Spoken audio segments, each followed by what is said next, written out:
श्री गणेशाय नमः। अथ तृतीयस्कन्धे एकोनविंशोऽध्यायः। व्यास उवाच। भर्ता साभिहिता बाला पुत्रीं कृत्वा अङ्कसंस्थिताम्।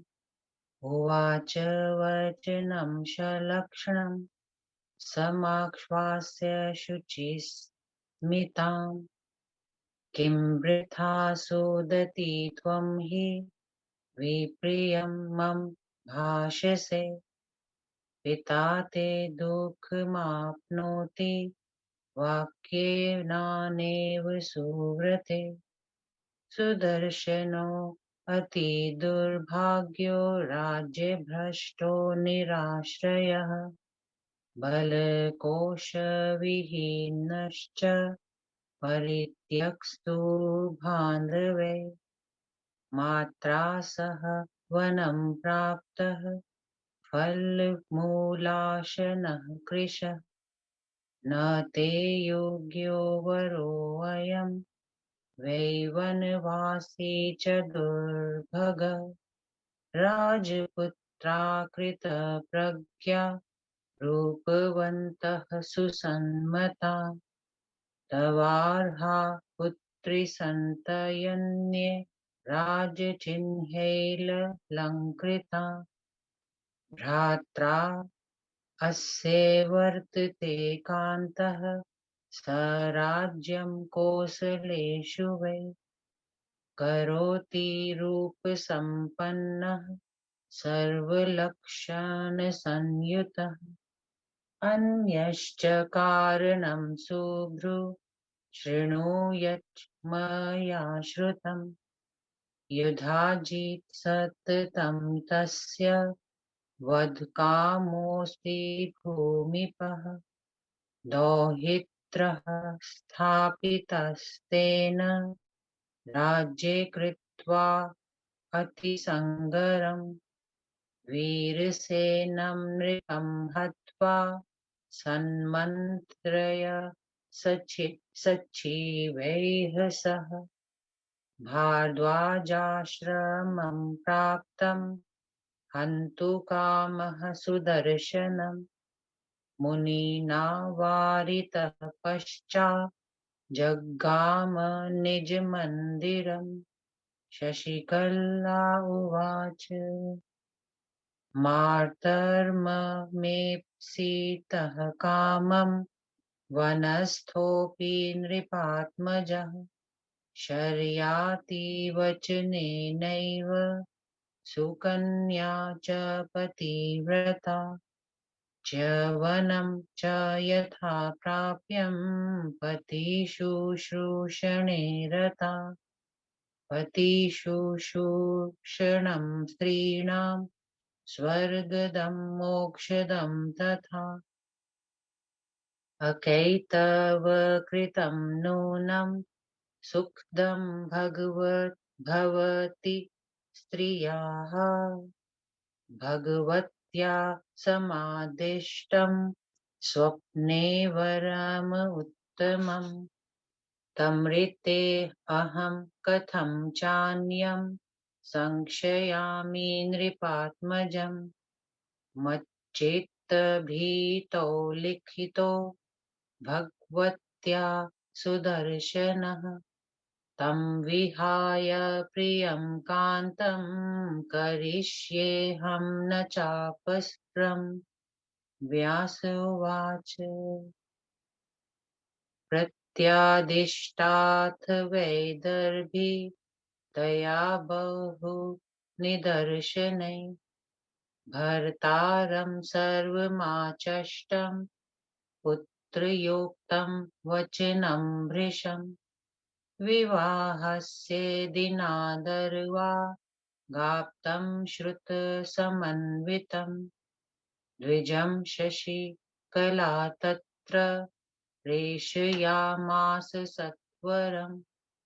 यथा न वेदमेतातस्तथा गच्छ सुदर्शनम्। भारद्वाजाश्रमे भ्रुवि यद यद्वाक्यास्तरसरा विभो पित्रा मे संभृतः कामं मदर्थेन स्वयंवरः आगमिष्यन्ति राजानो बलयुक्ता हन्निष्कषः मया त्वं वैवृत चित्ते सर्वथा प्रीतिपूर्वकम् भगवत्या समादिष्टः स्वप्ने मम सुरोपम विस्मग्गिनी हुताशेवा रक्तामि प्रदीपिते वर्ये त्वदीते नान्यं पितृभ्यां प्रेरितापि वा मनसा कर्मणा वाचा संवृतस्त्वं मया वरः भगवत्याः प्रसादेन शर्मावाभ्यां भविष्यति आगन्तव्यं त्वया आगन्तव्यं त्वया त्रैव दैवं कृत्वा परं बलम् यद्धीनं जगत्स्वरं वर्तते सचराचरम् भगवत्या यदादिष्टं न तन्मिथ्या भविष्यति यद्वेषे देवता सर्वा वर्तन्ते शङ्करादयः वक्तव्यो असौ त्वया ब्रह्मणेकान्ते वै नृपात्मजः यथा भवति मे कार्यं तत्कर्तव्यं त्वया नघ इत्युक्त्वा दक्षिणां दत्त्वा मुनिर्व्यापारितस्तथा गत्वा सर्वं निवेदाशु तत्र प्रत्यागतो द्विजः सुदर्शनस्तु तज्ज्ञात्वा निश्चयं गमने तदा चकार मुनिना तेन प्रेरितः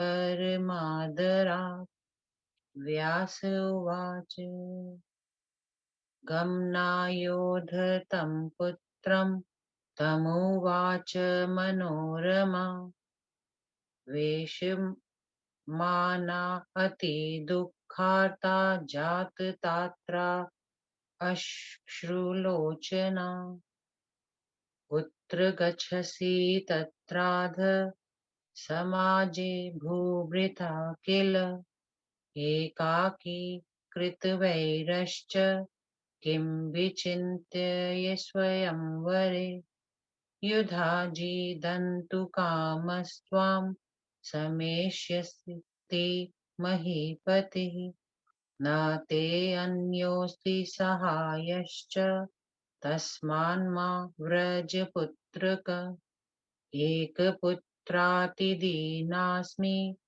तवाधारा निराश्रया नार्हसि त्वं महाभाग निराशां कर्तुमत्माम पिता ते निहतो येन सोऽपि तत्रागतो नृपः एकाकीनं गतं तत्रं युधा जित्वा हनिष्यति सुदर्शनुवाच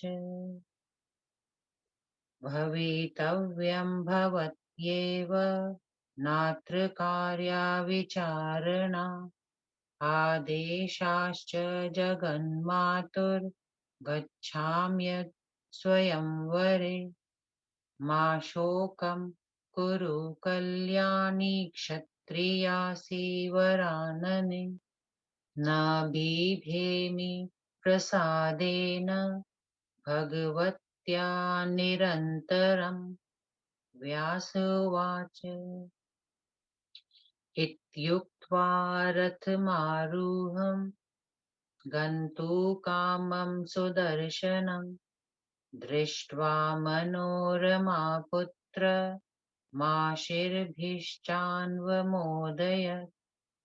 अग्रतस्तेऽम्बिका पातु पार्वती पातु पृष्ठतः।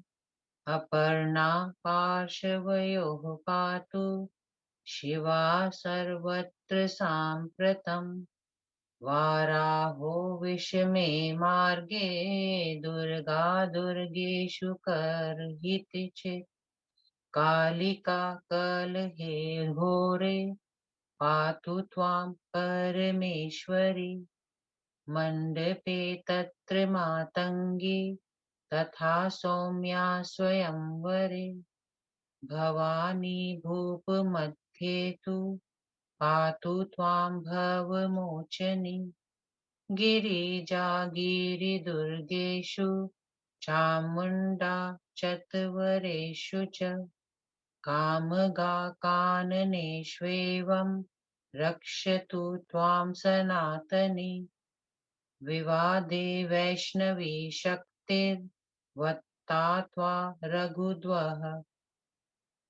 भैरवी चरणे सौम्य शत्रूणां वै समागमे। सर्वदा सर्वदेवेषु पातु त्वां भुवनेश्वरी। महामाया जगद्धात्री सच्चिदानन्दरूपिणी। व्यास उवाच।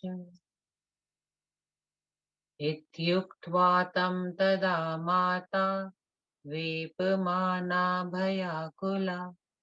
उवाचाहं त्वया सार्ध मागमिष्यामि सर्वथा। निमिषार्धं विना त्वां वै नाहं स्थातुमिहोत्सहे। सहैव नय मां वत्स यत्र ते गमने मतिः। इत्युक्त्वा निःसृता माता धात्रेयी संयुता तदा। विप्रै दत्ताशिषः सर्वे निर्युर्हर्षसंयुता। वाराणस्यां ततः प्राप्तो रथेनैकेन राघवः। ज्ञातः सुबाहुना तत्र पूजितश्चार्हणादिभिः। निवेशार्थं गृहं दत्तं न पानादिकं तथा। सेवकं समनुज्ञाप्य परिचर्यार्थमेव च। मिलितास्त्वथ राजानो नानादेशाधिपा किल। युधाजिदपि सम्प्राप्तो दौहित्रेण समन्वितः। करुषाधिपतिश्चैव तथा मद्रेश्वरो नृपः। सिन्धुराजस्तथा वीरो योद्धा माहिष्मतीपतिः।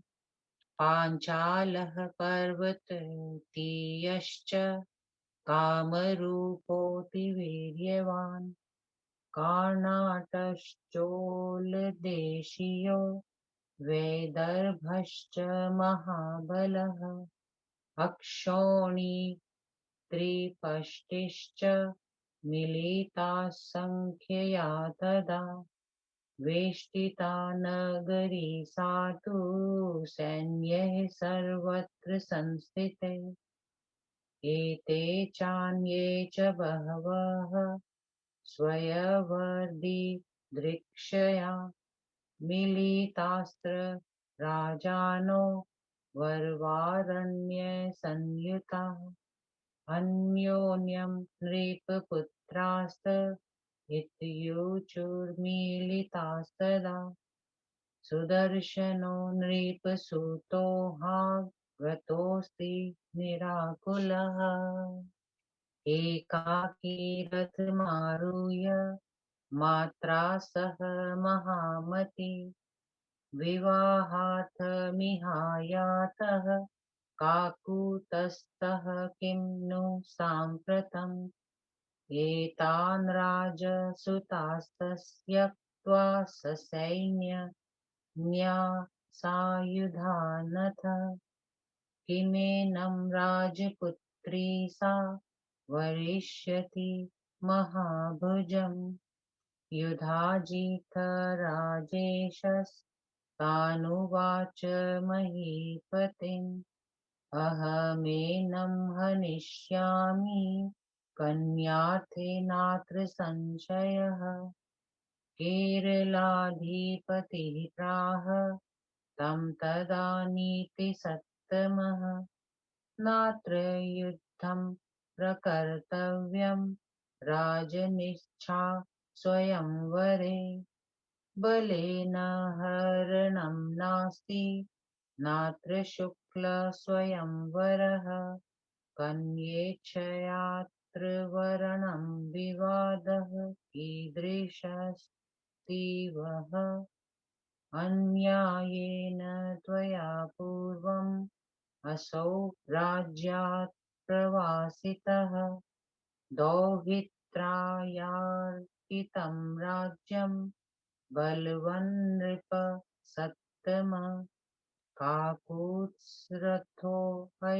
महाभागकोसलाधिपतेः सुतः कथमेनं राजपुत्रं हनिष्यसि निरागसम् लप्स्यसे तत्फलं नून मन्यस्य नृपोत्तम शास्त्रास्ति कच्चिदायुष्मान् जगतोऽस्य जगत्पति धर्मो जयति नाधर्मः सत्यं जयति नामृतम् मान्यं कुरु राजेन्द्र त्यज पापमतिं किल दौहितस्तव सम्प्राप्तः सोऽपि रूपसंवितः राज्ययुक्तस्तथा श्रीमान् कथं तं न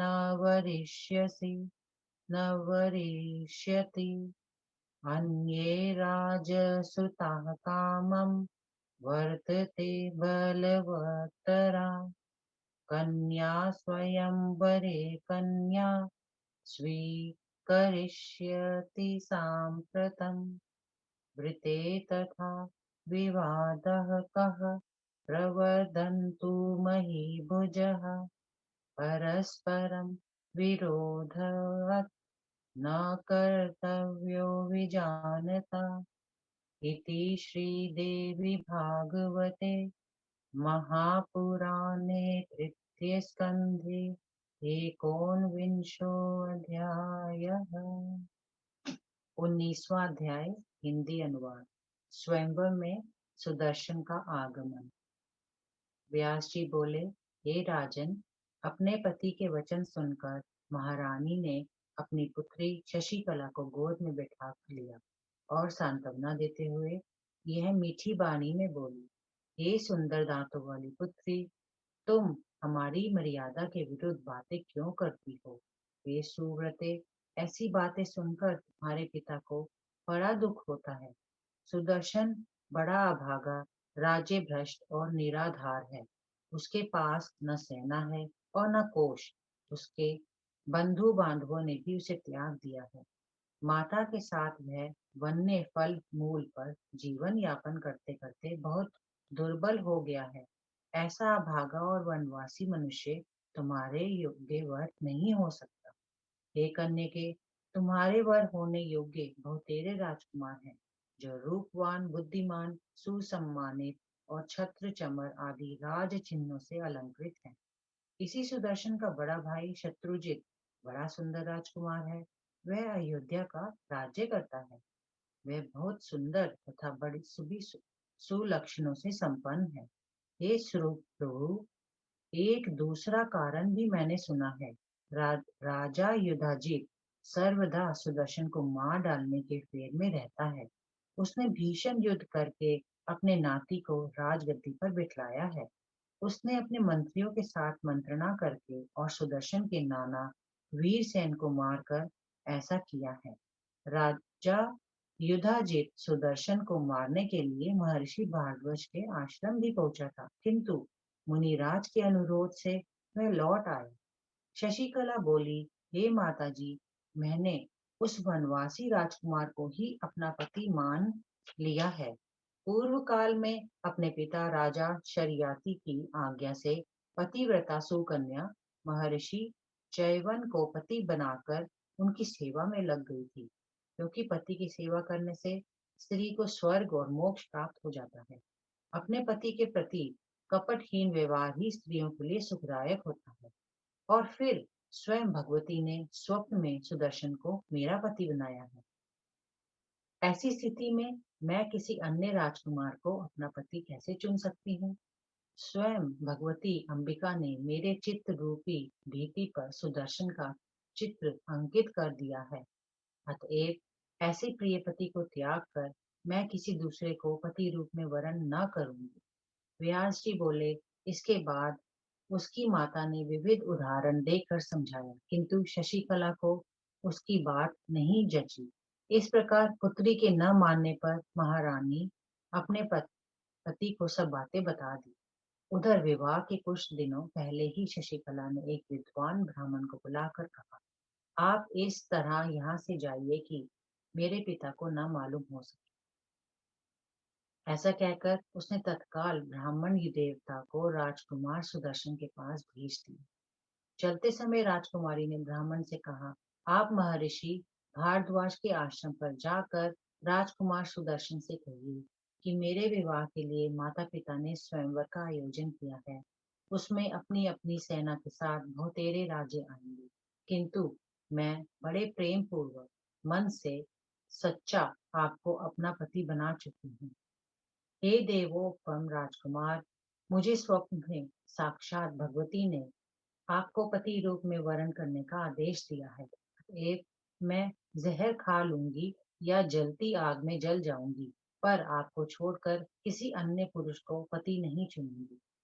मेरे माता पिता चाहे कितना ही जोर दे, लेकिन मैं अपने निश्चय पर दृढ़ रहूंगी, क्योंकि मैंने मनसा वाचा कर्मणा आपको अपना पति मान लिया है।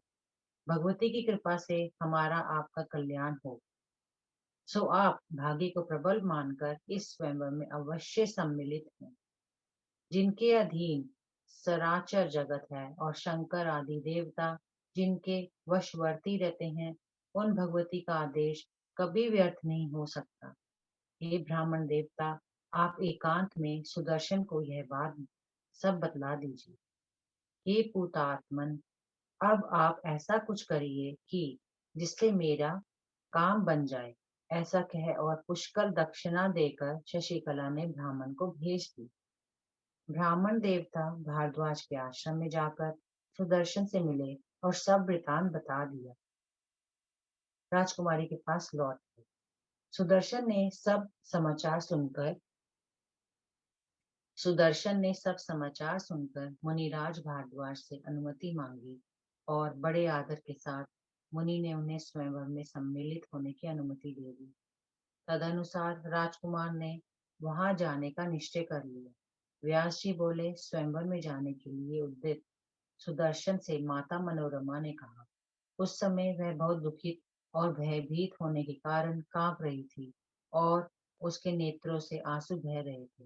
वह बोली, पुत्र, तुम उन क्षत्रियों के जमावड़े में क्यों जा रहे हो? तुम अकेले हो और वहां बहुतेरे तुम्हारे शत्रु आएंगे। तुम्हारे वध का इच्छुक राजा युधाजीत वहां अवश्य आएगा। ऐसी दशा में तुम क्या सोचकर वहां जाते हो? तुम्हारा कोई सहायक भी नहीं है। अतएव हे पुत्र, तुम वहां मत जाओ। मेरे एकमात्र पुत्र तुम ही हो। मुझ गरीबन और निराधार के अकेले तुम ही आधार हो। अतएव हे महाबाप, तुम मेरे निराश न करो। तुम मुझे निराश न करो। जिसने मेरे पिता का वध किया है, वह राजा युधाजी तुम्हें मार डालेगा। सुदर्शन ने कहा, हे माता जी, होनी होकर रहती है, इसलिए तुम कुछ चिंता ना करो। हे कल्याणी, मैं भगवती जगदम्बिका के आदेश से वहां जा रहा हूँ। हे माता, तुम शोक मत करो, क्योंकि तुम क्षत्राणी हो। मुझ पर भगवती की नित्य कृपा रहती है, इसलिए मैं किसी से नहीं डरता। व्यास जी बोले, ऐसा कहकर सुदर्शन यात्रा के लिए रथ पर सवार हो गई। उसे जाते देखकर मनोरमा ने आशीर्वाद देते हुए कहा, आगे भगवती अंबिका और पीछे पार्वती तुम्हारी रक्षा करें। दोनों पार्श्व भाग में अपर्णा और शिवा सर्वत्र तुम्हारी रक्षा करें। विषम मार्ग में वाराही, दुर्गम स्थलों में दुर्गा और लड़ाई में कालिका तुम्हारी रक्षा करें। स्वयंवर के मंडप में मातंगी, स्वयंवर में सौम्या और राजाओं के बीच में भवमोचिनी भवानी तुम्हारी रक्षा करें। पर्वतीय दुर्ग में गिरजा, चौराहों पर चामुंडा और वनों में सनातनी कामदा देवी तुम्हारी रक्षा करें। हे रघुवंशी वीर, विषाद में वैष्णवी शक्ति तुम्हारी रक्षा करे। हे सौम्य, शत्रुओं के समुदाय में भगवती भैरवी तुम्हारी चरणों की रक्षा करें। सर्वदा और सब देशों में भुवनेश्वरी महामाया जगधात्री एवं सच्चिदानंद रूपिणी भगवती तुम्हारी रक्षा करें। व्यास जी ने कहा, इस प्रकार आशीर्वाद देने के बाद भय से कांपती हुई सुदर्शन की माता मनोरमा ने कहा, बेटा, मैं भी तुम्हारे साथ चलूंगी, क्योंकि तुम्हारे बिना मैं आधे निमेष भर भी जीवित नहीं रह सकती। अतएव हे तात, जहां तुम जाते हो वहीं मुझे भी लेते जाओ। यह कहकर धाय के साथ माता भी चल पड़ी। तब आश्रमवासी ब्राह्मणों ने आशीर्वाद दिया और परम प्रसन्नता पूर्वक वे तीनों चल दिए। वह रघुवंशी वीर सुदर्शन जो रथ पर बैठा तो काशी में भी जाकर उतरा। राजा सुबाहु को उनके आगमन का समाचार मिला। तब उन्होंने उन तीनों का सत्कार किया और रहने के लिए कोठी तथा खाने पीने की समुचित व्यवस्था कर दी। उनकी सेवा के लिए सेवकों को नियुक्त कर दिया। उसके बाद वहां अनेक देशों के राजे आ आकर एकत्र हुए। अपने नाती शत्रुजीत के साथ राजा युधाजीत भी आए। करुणाशीधिपति मद्र देश के महाराज वीर सिंधु नरेश और असाधारण योद्धा माहिष्मति के महाराज भी वहां आए। पंचाल पति पर्वतीय राजे कामरूप देश के अतिशय पराक्रमी महाराज कर्नाटक नरेश चौलराज और महावीर विदर्भ नरेश भी पधारे। उन सब राजाओं की कुल मिलाकर 63 अक्षौहिणी सेना वहां जुट गई। उन सेनाओं के पड़ाव से समस्त वाराणसी पुरी घिर गई। उपर्युक्त नरेशों के अतिरिक्त भी बहुतेरे राजे अच्छे अच्छे हाथियों पर चढ़कर स्वयंवर देखने के लिए वहां आए। उन राजाओं और राजपुत्रों की भेंट हुई तो वे परस्पर कहने लगे कि राजकुमार सुदर्शन भी निर्भीक होकर यहाँ आया है। वह महाबुद्धिमान राजकुमार अपनी माता के साथ अकेला ही विवाह करने के लिए आ पहुंचा है। विशाल वाहिनी तथा शस्त्रास्त्र से सुशोभित इन राजकुमारों को छोड़कर राजकुमारी क्या इसके साथ विवाह करना चाहेगी? राजा युधाजीत ने उन राजाओं से कहा, राजकुमारी को प्राप्त करने के लिए मैं सुदर्शन को मार डालूंगा, इसमें कोई संशय नहीं है।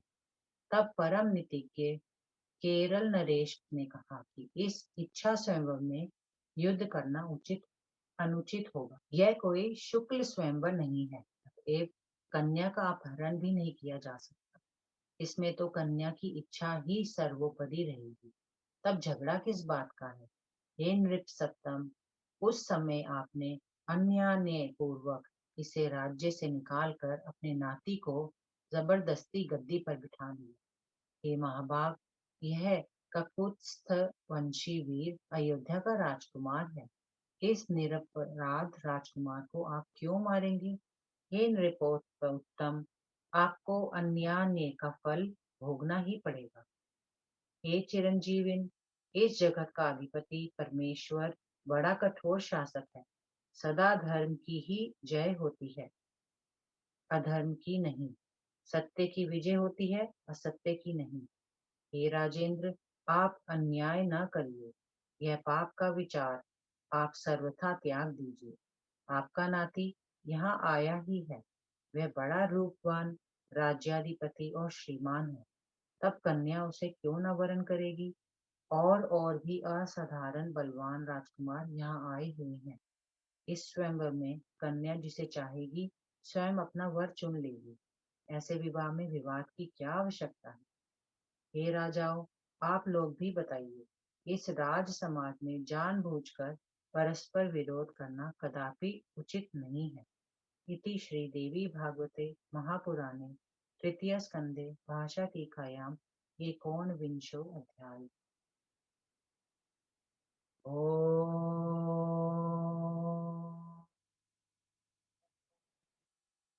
श्री दुर्गा देवी नमः।